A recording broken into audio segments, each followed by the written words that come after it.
আজকে বিকেলে নাস্তার জন্য ডালের বড়া বানাবো কিংবা পাকোড়া বানাবো।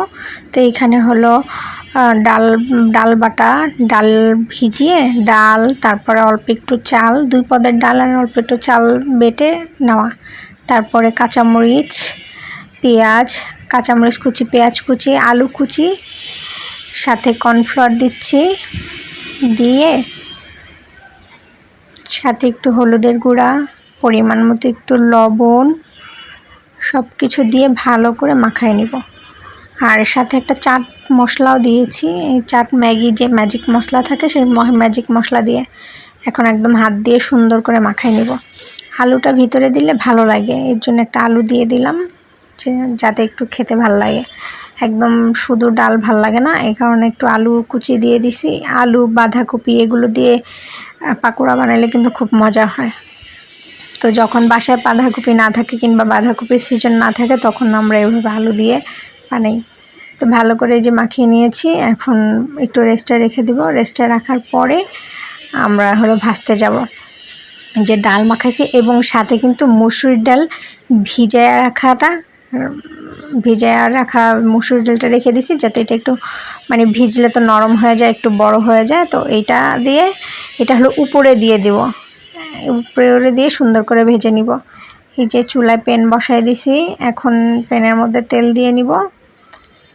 আমার কাছে এগুলো খুব ভালো লাগে, আর টক জাতীয় জিনিস দিয়ে খেতে আরও বেশি ভালো লাগে। আগে হলো তেঁতুলের টক, তেঁতুল, পুদিনা, লেবু এগুলো দিয়ে টক বানিয়ে ওইটা দিয়ে খেতাম। এই যে দেখেন এখন কিভাবে করে সুন্দর করে দিয়ে দিচ্ছি। এই যে হাতের মধ্যে করে একটু চ্যাপটা করে নিব, নিয়ে তারপরে যে ডালটা আছে এই ডালটার মধ্যে একটু লাগাবো। এই যে ডালটার মধ্যে লাগায় পরে হলো এটা আর একটু শুকনা শুকনা বাটা দরকার ছিল, কিন্তু আপু হলো পানি দিছে একটু, যেই কারণে একটু নরম হয়ে গেছে। একটু যত শুকনা বাটে তত সুন্দর হয় এই পেঁয়াজুটা। 2 পাশে একটু আস্ত ডাল লাগিয়ে এক এক করে সবগুলো দিয়ে নিব। আর একটু জালটা একটু মিডিয়াম করে রেখে ভাজলে ভিতরটাও সুন্দর মতো কুক হয় আর খুব মোচমোচা হয়। আর উপর থেকে ডালটা দিলে কি একটু দেখতেও ভালো লাগে, আর ডালটা যখন মুখে পড়ে অনেক ভালো লাগে। ডালটা কিন্তু একদম মুচমোচা হয়ে যায়, আর মুখে যখন পড়ে তখন খুব ভালো লাগে। আমার বাসায় চিমটা নাই, এই খুচুন দিয়ে পেঁয়াজ উঠাইতে গেলে হাত পুড়ে যায়। আর ওদিনও কিন্তু আমি এই ডালের পাকোড়া বানাইতে গিয়ে আমার হাত পুড়ে গেছিলো।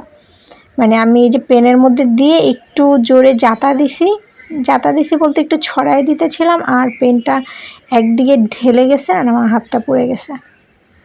এভাবে করে আমি সুন্দর করে সবগুলো ভেজে নেব। আর কালারটা কিন্তু অনেক সুন্দর আসবে, একদম মানে সাথে সাথে না দেওয়ার পরে আস্তে আস্তে যখন মানে মুচমোচা হয়ে আসবে, আর কালারটাও কিন্তু অনেক সুন্দর আসবে। সবগুলো পাকোড়াই কিন্তু আমি এভাবে করে ভেজে নেব। দেখেন কত সুন্দর কালারটা আসছে, আর অনেক কিন্তু মুচমোচা, একদম মুচমোচা হয়েছে। তো আমি এক এক করে সবগুলো উঠায় নিব।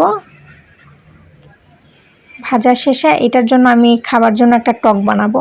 তো আমার বাসায় কিন্তু লেবু নাই কিংবা তেঁতুলও নাই, তো কী দিয়ে টক বানাবো? পুদিনা পাতাও নাই, ধনে পাতাও নাই, কিছুই নাই।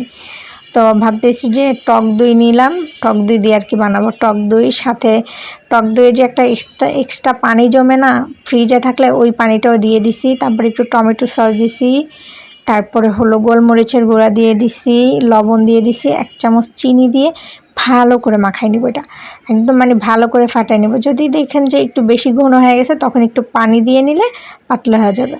তো একটু পানি দিয়ে মিশিয়ে নিলে পাতলা হয়ে যাবে। তো এটা ভালো করে মিক্স হওয়ার পরে কিন্তু সুন্দর একটা সস হয়ে যায়, মানে একটু টক টক মিষ্টি মিষ্টি একটা সস হয়। আর এইটা দিয়ে কিন্তু এই পেঁয়াজগুলো ভিজায় খেতে খুব মজা লাগে, মানে টক টক একটা ফিল আসে যে আমি মনে হয় টক দিয়ে খাচ্ছি।